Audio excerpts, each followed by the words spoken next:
Сайн байцгаана та бүхэндээ өнөөдрийн мэнд хүргье.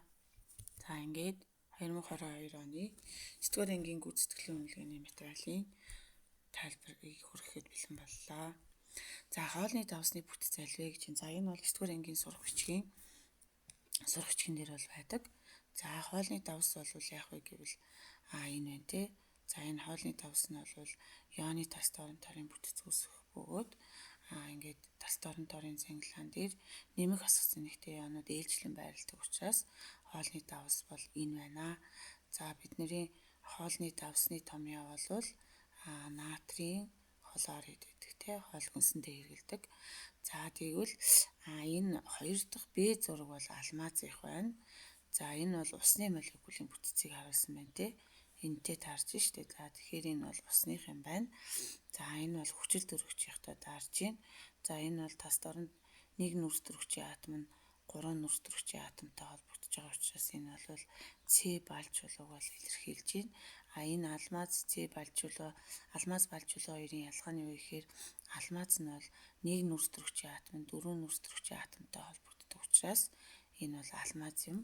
Энэ дээр бол голын нүрс төрөгчийг харахад ийм нэг нүрс төрөгчийн атом 3-тай холбогдож байгаа учраас энэ бол балжуулуу юм. Ингээ хоолны давсны бүтэц бол хариултын зөв байсан байна. За дараагийнх нь бодисын нэр ба жижиг хэсгүүдийн хоорондын харилцан үржилтийн хүчний чанарыг зөв харгалзуулна гэсэн байна. За натрийн хлорид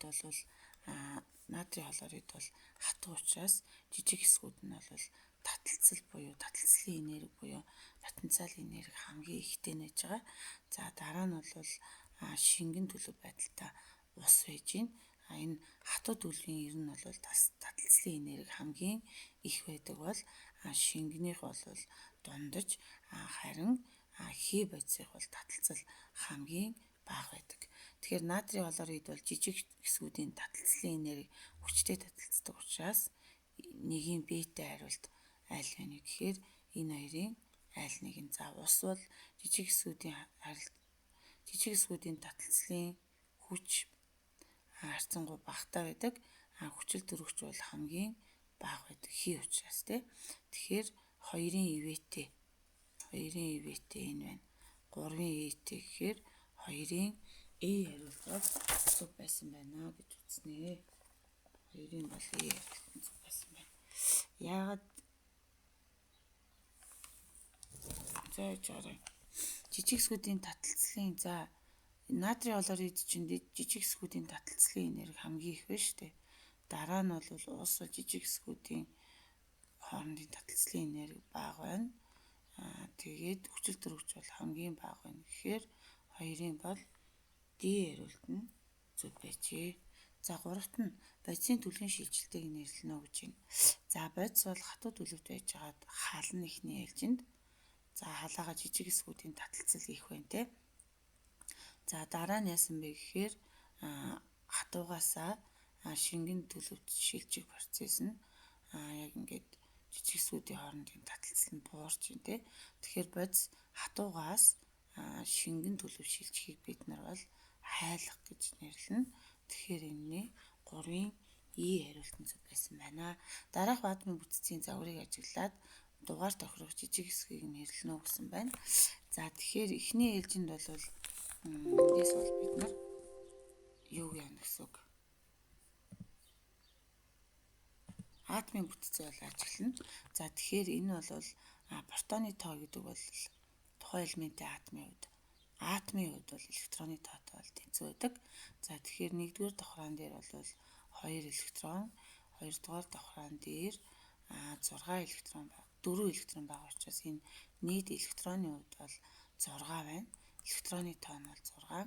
За тэгээд атомын хувьд бол яах вэ гэвэл электроны тоо нь бол протоны тоотойгоо бол тэнцүү байдаг.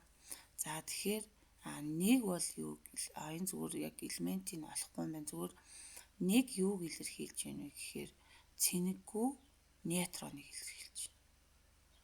Биш ээ 2 нь.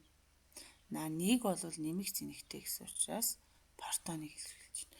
Тэгэхээр атомын төвд бол нэмэх цэнэгтэй цөм байрлана. Цөмөө дойроод сөрөг цэнэгтэй электрон байрлана. Цөмөн дотроо 2 хэсэгтэй протон болон нейтрон гэсэн ийм хоёр хэсэгтэй байдаг. За ингээд протон бол нэмэг цэнэгтэй байдаг. Нейтрон бол цэнэггүй байдаг. Цөм бол нэмэг цэнэгтэй, электрон хасах цэнэгтэй. Энээс болоод атом цахилгаан саармаг байдаг гэж үздэг байна. За тэгэхээр одоо эндээс нэг бол протоныг илэрхийлж байна. Хоёр бол юуг илэрхийлж байна гэхээр нейтроныг илэрхийлж байна. 3 бол электроныг илэрхийлж байна. Ингээд энэ одоо нөгөө A, B, C, D, E гэдэг одоо ийм дугаарлалтгүй тест бол энэ онд ирж исэн байна. За тэгээд ийм байх юм бол D хариултыг бодох хэрэгтэй байжээ. За хүчил төрөгчийн үейлэх сүснэгдэх эзлэх байрыг харна гэж байна. За тэгэхээр бид нарт бол үейлэх хүснэгт өгнө. За тэгэхээр хүчил төрөгч бол энд байж байна. За тэгээд үеийн дугаар ингээ хэвтэйгээр хардаг учраас хүчил төрөгчийн үе болвол энэ бол 1-р үе, энэ 2-р үе учраас үеийн дугаар болвол 2-р үе гэдэг хариултыг бол сонгоно. За дараа нь бүлгийн заасан байна. Бүлэг бол 6-гийн A буюу 16-р бүлэгт байрлаж байна. За тэгэхээр 6-гийн A гэдгийг сонгоно. За тэгээд хэдвэр элемент вэ гэхээр дис дугаар нь энд 8 байж тий. За дис дугаар нь 8 учраас 5-ын бол C хариулт зүг байсан байна. За хөнгөн цагааны атомын протон, нейтрон, электроны тоог заана уу гэж. За тэгэхээр хөнгөн цагааны за дис дугаараа шийдлэг бол за энэ дээр үейлэх хүснэгт өгнө. За тэгэхээр дис дугаар бол хөнгөн цагааных бол 13 юм байна. За тэгээд массын тоо бол 2698 гэдгийг орон шилжүүлээд 27 гэдгээр нь бол авна. За тэгээд тухайн элементийн дис дугаар гэдэг бол протоны тоо атомын хувьд бол протоны тоотой тоо утгын хувьд бол тэнцүү байна. За тэгвэл энэ бол 13 протонтой. Тэгээд протон нейтроны тоог олохдоо энд бол протон байгаа. Энд бол атом мас байгаа. Эндээс энийг хасчихдээ юм байна. Шууд нейтроны тоог олохдоо харьцангуй атом масаас хасах нь протон. Ингээ 27-оос 13-ыг хасаад 14 нейтрон гарна гэсэн үг. За электроны тоо бол тухайн элементийн атомын хувьд бол протоны тоотойгоо бол тэнцүү байдаг. Ингээд 13 электронтой, протон нь 13, нейтрон нь 14, тэгээ электрон нь 13 буюу 6-гийн бол A хариулт нь зөв байжээ. Дараах элементүүдийн электроны хуваарлалт өгөгдөжээ. 7-оос 9-р асуултанд хариулна гэсэн юм тест байна. За тэгэхээр хүчил төрөгч фотонын атомын электроны хуваарлалт гэхээр за энэ бол 3-р элемент байна. Энэ бол 4-р элемент, энэ бол 5, энэ бол 6, энэ бол 7, энэ бол 8, энэ бол 9, энэ бол 10-р элемент.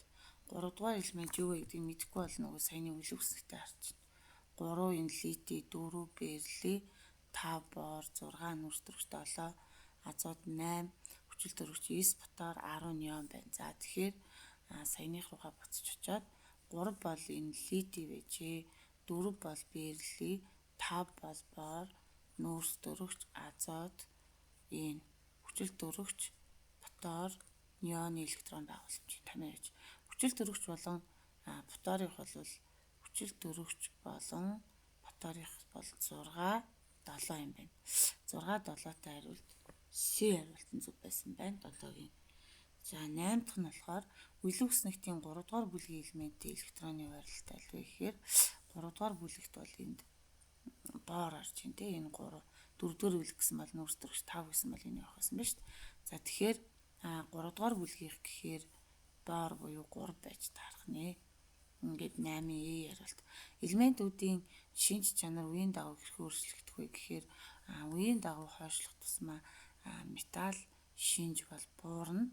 За харин металл биш шинж өснө. Металл биш шинж өснө буюу металл шинж буураад металл биш шинж өснө гэдэг нь D хариулт нь зөв байсан байна. Эерэг бас сөрөг цэнэгтэй ионуудын харилцан таталцлаар үүсдэг холбоог буюу өөрөөр хэлбэл металлын атом, металлын эерэг цэнэгтэй ион, металл бишийн сөрөг цэнэгтэй ионуудын таталцлаар үүсдэг холбоог бид нар юу гэж нэрлэдэг вэ гэхээр ионы холбоо гэж нэрлэнэ. Арын ийтгэн. За дараах нэглүүдээс ковалентийн холбоог нэ. За тэгэхээр химийн холбоог бол дотор нь нэгдүгээрт нь за ионы холбоо, хоёрдугаарт нь ковалент холбоо, за гуравдугаарт нь металлын холбоо гэж ингэж гурван хэсэгт бол хувааж үздэг. За ионы холбоо нь металлын атом, металл биш атомтой холбогдвол ионы холбоо. Ковалент холбоо нь металл биштэй холбогдвол металлын атомуудад бол металлын холбоод бол бүх металлууд бол холбогддог. За тэгэхээр бид нар металл бишүүдийг ялгачих юм бол за металл бишүүдэд бол ус дөрвөгч, нүүрс дөрвөгч, цахиур тэгээд фосфор, азот, хүчил дөрвөгч, хөхөр, фотор, хлор, бром, йод гэсэн элементүүд бол ордог. За тэгэхээр энэ доор бол металл биш, энэ металл биш юм байна. Хлор бол металл биш. Тэгэхээр энэ бол ковалент холбоонд орж байна. Яагаад гэвэл ковалент холбоо нь металл биштэй холбогддог учраас тэгэхээр ээг болсон байна. За дараа нь за энийг нөгөө туйлтаа туйлгүйгээс хоёр хуваачиж байгаа шүү дээ. За туйлтаа гэдэг нь болохоор за металл биш жишээлбэл H хлор байна. H хлор ээл гэсэн шүү. За тэгэхээр энэ бол металл биш нь энэ бол хоёр өөр металл бишийн атомуудын хооронд холбогдож шүү дээ. Тэгэхээр хоёр өөр металл бишийн атомууд холбогдож байвал энэ бол туйлтаа ковалент холбоо. Туйлгүй нь болохоор ижил металл бишүүд нөгөө дангаараа хоёртой элементүүд ордог те. За гэх мэтчлэнгийн ижил металл бишүүд байх юм бол туйлгүй ковалент холбоонд бол ордгоо гэдгийг.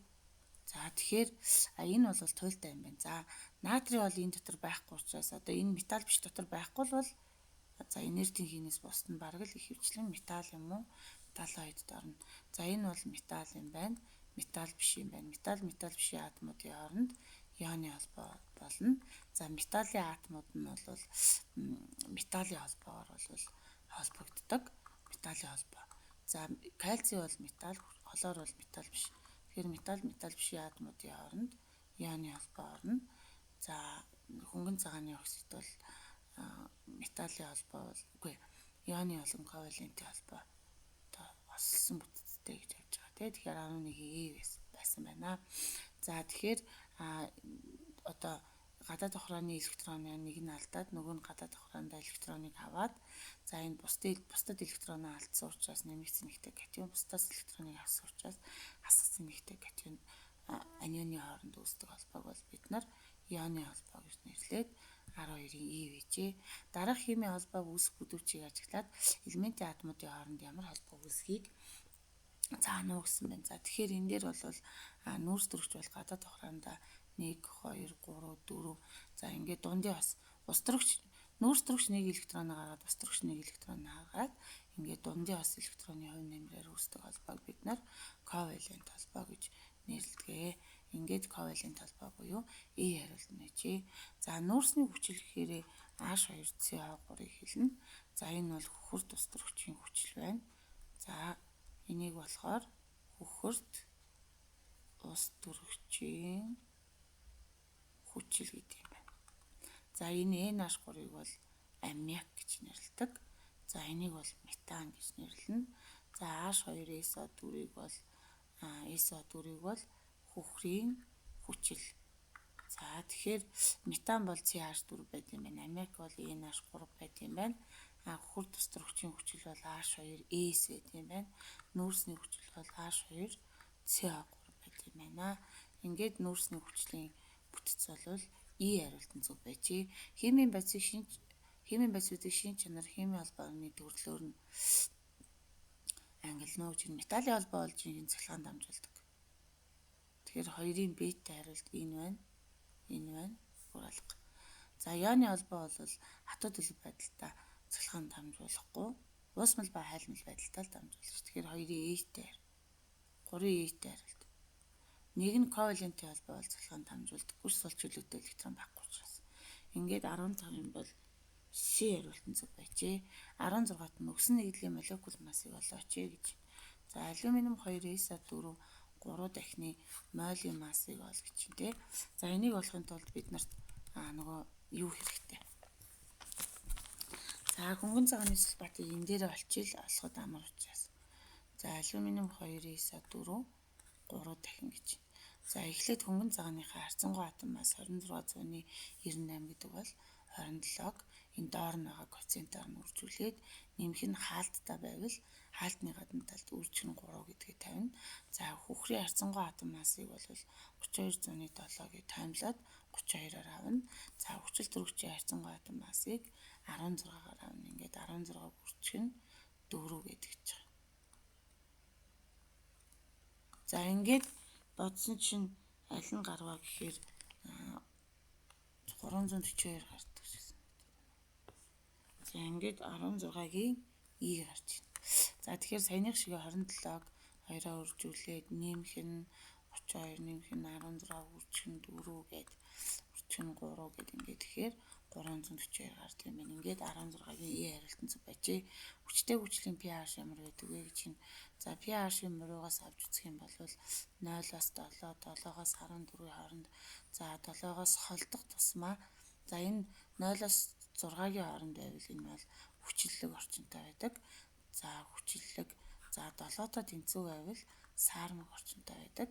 За 8-аас 14-ийн хооронд pH нь усамлын орчин буюу pH нь 8-аас 14-ийн хооронд байвал суурлаг байдаг. За ингээд 7-оос холдох тусмаа хүчиллэг шинж чанар хүчтэй болно.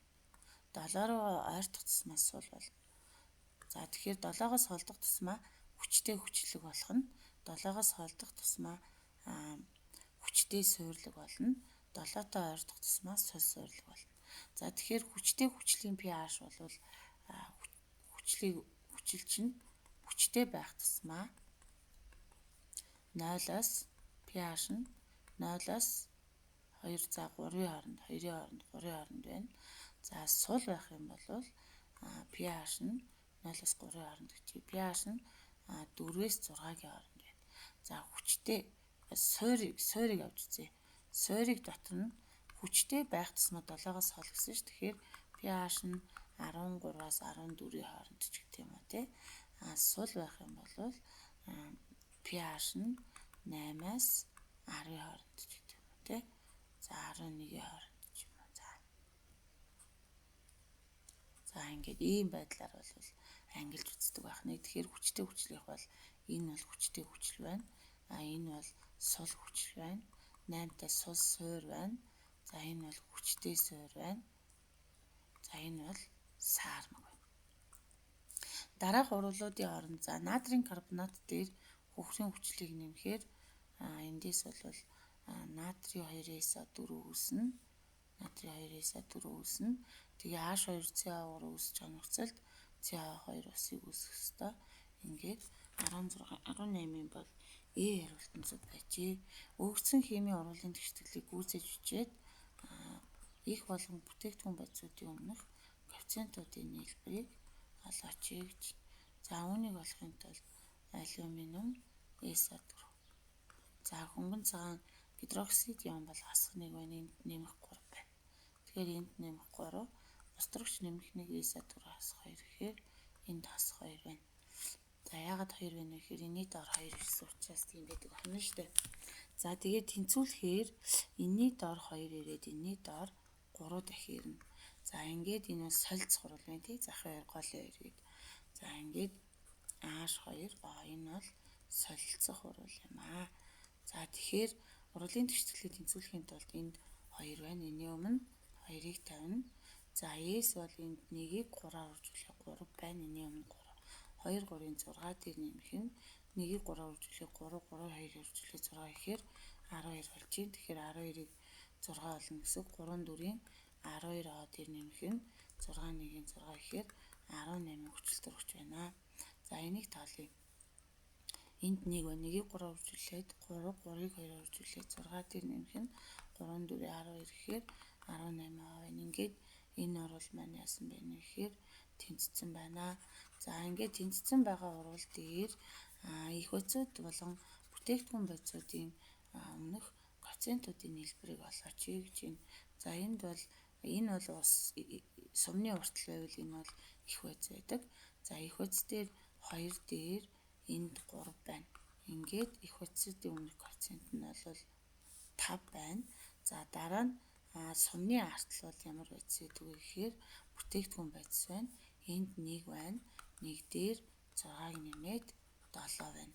Ингээд их бодисуудын өмнөх коэффициент нь 5, бүтээгдэхүүнийх 7 байгаа учраас 19-ийн бол B хариулт нь гэжээ. За өгсөн химийн урвалыг хооронд нь харгалзуулна гэж байна. За химийн урвалыг бол их болон бүтээгдэхүүн бичсэн тоо хэмжээний өөрчлөлтөөс хамаараллаад нэгдүгээрт нь нэгдэх урвал гэдэг нь А дээр Б-г нэмээд А, Б-г нэг л бүтээгдэхүүн үүснэ. Эсвэл А дээр Б-г нэмээд С-г нэмээд А, Б, С гээд нэг л бүтээгдэхүүн үүсч байвал энэ бол нэгдэх. Энэ дээр бол S2 үүсэнтэй. Тэгэхээр энэ бол нэгдэх байж. За хоёрдугаарт нь бол задрах урвал гэж байгаа. Задрах урвал гэдэг нь яадаг вэ гэхээр нэг бодисоос 2 ба түүнээс дээш бодисууд үүсгэн явагддаг урвалыг бид нар юу гэж нэрлэдэг вэ гэхээр нэг бодисоос л 2 ба. Тэгэхээр кальци CO3 задрахаар кальци оксид дээр нэмэх CO2 үүсгээд задарч байгаа учраас нэгийн Б-тэй хариулт алга шүү дээ.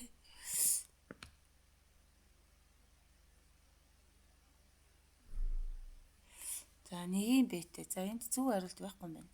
Нэгийн Б-тэй 2-ын нэгийн Б-тэй хариулт байна уу? Байхгүй. Нэгийн Б-тэй 2-ын Г-тэй. За нэгийн Б-тэй 2-ын Г-тэй. За 3 дахь нь халахыг авчижээ. За халах гэдэг нь А гэдэг бодис Б, С-тэй оролт ороод өөрөөр хэлбэл дам бодис нийлмэл бодис хоорондоо оролт ороод тэгээд А, С-г аваад ч юм уу эсвэл Б, А гэж аваад ч юм уу. За ингээд нийлмэл бодис дам бодис үүсгэн явагдах урвал эхэлдэг байхгүй. За тэгэхээр эндээс бол цинкумеса 4 нэмэх нь H2 үүсгэж байгаа. Энэ бол ямар урвал вэ гэхээр халах урвал болж таарлаа. Тэгэхээр 4-ийн E-тэй хариулт. 4-ийн E-тэй. За тэгээд дараа нь бол солилцох гэж байгаа. За тэнд багтааг уучраас багш нь дээр нүчиж та бүхэн доор нүцсэн ч болно. Солилцох урвал гэхээр А, Б-тэй урвалд А, Б, С, Д-тэй урвалд ороод захын 2 А, Д-г аваад тэгээд С-г аваад ингээд солон явагдаж байгаа урвалыг бид нар солилцох урвал гэнэ. Тэгэхээр энэ бол натрий 2-4 нэмэх нь H2-аа үсгээд сольж байгаа учраас солилцох ингээд 3-ын ивэтэй. 3-ын ивэтэй. За 1-ийн Б-тэй. Зөв хариулт байдгүй. 1-ийн Б 2-ын Г 3-ийн 4-ийн А. За ийм хариулт нь зөв байх гэж. Тэгэхээр энэ дон дээр бол 2 одоо тест бол буруу ирсэн байна гэж үзэх юм байна. За 1 г архины спиртийг шатаахад 100 г усыг за М спирт тэнцүү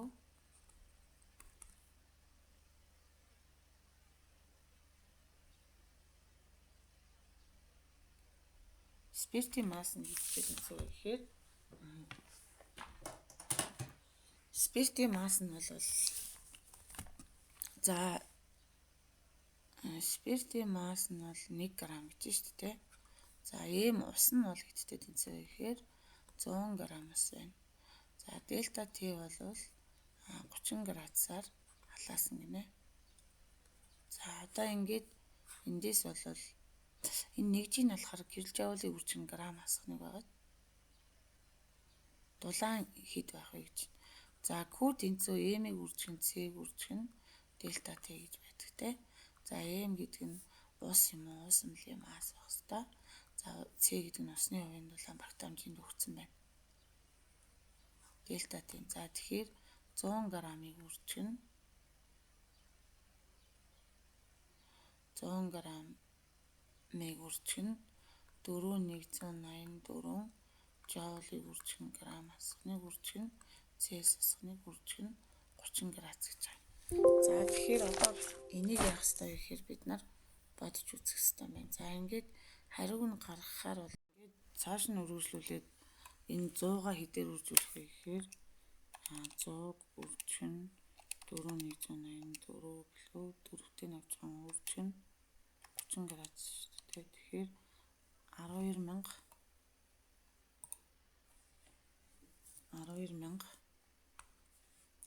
хүү тэнцвэр 12,552. За энэ грамтаа барагдаад градустай барагдана. Цельсиустай барагдана.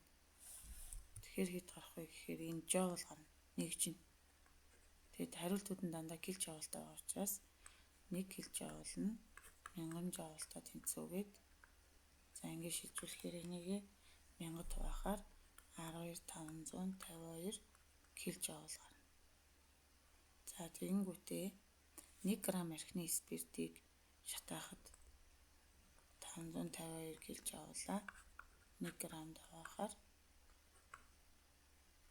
12,552 килжоулыг хуваах нь 1 грамм архины спиртийг шатаахад ийм хэмжээний дулаан ял гардаг гэдэг утгаараа D хариултан зөв байх нэ. За дараагийнх нь өгөгдсөн органик байцуудыг ангилтаа. За энэ дан холбоотой байгаа учраас алкан байна. Нэгийн Г-тэй хариулт энэ байна. Энэ байна. За хоёр бол OH-тай байвал спирт гэдэг. Хоёрын ивэтэй хариулт хоёулаа зөв байна. За сом бүлэгтэй байвал карбон хүчил. За карбон хүчлийнх юм байна. 3-ын Б-тэй хариулт. Дөрөвдөх нь алкиен буюу 4-ийн E-тэй хариулт. Тэгэхээр 22-ын бол С хариултан зөв байжээ. За өгөгдсөн органик нэгдлийг нэрлэнэ үү гэхээр за 1 2 3 4 С-тэй байна тий. 2 дугаар С дээр 2 метил. За голдоо бол 4 С-ийг бутаны хүчил. 2 метил бутаны хүчил буюу 23-ийн E тэгнээс байна. За 24 изомер. За энэ бол нүүрс төрөгчийн гинжин хэлхээс захын цэг нүүрс төрөгчийн гинжин хэлхээний салбарлуулсан байгаа учраас 1-ийн Б-тэй хариулт. За хоёр дахь нь байрлалын изомер гинэ. Шиг ийш тийш наваач байрлалсан энэ байна. 3-ийн ивэтэй хариулт. 2-ийн ивэтэй хариулт. Функционал бүлэг гэхээр энэ болохоор спирт болон энгийн эпир гэдэг хоёр функционал бүлэг байгаа учраас 2-ийн 3-ийн Э-тэй хариулт. Ингээд 24-ийн Б хариултан зөв байжээ. За ундны усыг цэвэршүүлэх процесс нь бол дараах хэдэн үе шатыг бол дамжина. За эхний ээлжинд усыг навч хатуу хөвдөс үлдэгдлээс салгахын тулд металлаар хийсэн торон шүүлтүр дундуур орсон гэж нээдэг. За Б-т нь болохоор усыг тунцруулагч савнд байлгаж хатуу жижиг хэсгүүдийг тунгаана. За ивэт нь усанд маш нарийн ширхтэй шаврын жижиг хэсгийг хөнгөн цагааны сульфат нэмэн тунцруулна. Өмнөх шатуудад шүүдэглүүлсэн хөвдсийг эс болон нүүрсэн шүүлтүүрээр шүүнгээд энэ бол Г-т нь болж таарлаа. За гэхдээ бид нарт ABVGD шатны процессыг нэрлэнэ гэж байна. За А бол за энэ дээр нэг юм дутуу болгоцсон байна.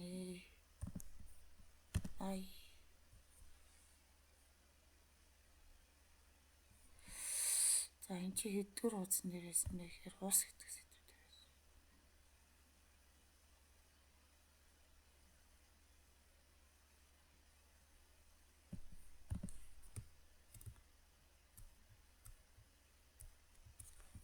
За Д шатны процесс бол энэ байж байна. За Д шатны процесс бол энэ байж байна. За тэгэхээр энийг хол авч.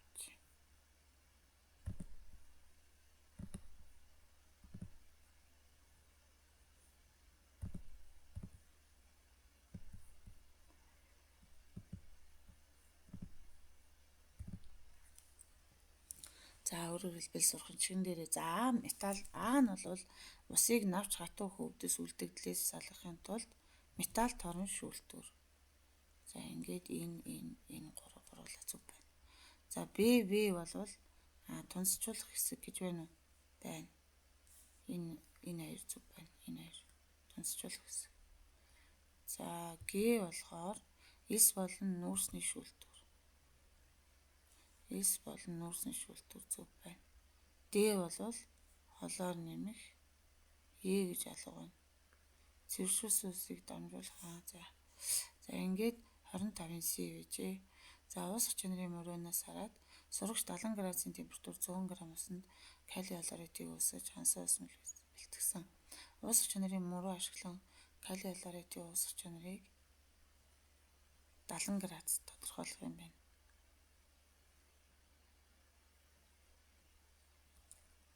Ингээд харсан чи хэд байсан бэ гэхээр 30 г байсан. Тэгэхээр AB тэнцүү 30 г-ыг сонгоно. За хэрвээ энэ хансан уусмлыг 30 градус хүртэл бууруулахад уусмлаас тасчж ялгарах. За 30 градуст бууруулна. За 70 градуст хэд байсан бэ гэхээр 30 г байсан шүү дээ уусах чанар нь. 30 градуст бол ингээд урагшаа харсан чинь 10 г байна. Тэгэхээр энэ хоёрын тасчж ялгарах давсны массыг олохдоо зөрүүг нь олчдаг. Тэгэхээр зөрүү гэхээр 70 градуст байгаа калий хлоридыг 30 градус хүртэл хөргөхөд энэ тасчж ялгарх давсны масс нь энэ хоёрын зөрүү гэдэг байхгүй. Ингээд 20 г давс тасчин бууна гэд CD бол 20 г байжээ. За дараагийн ингээд дууссан юм уу? Хоёрын нэг ингээд дуусч байгаа юм байна. За ингээд анхаарал хандуулсан явдал та бүхэнд маш их баярлалаа.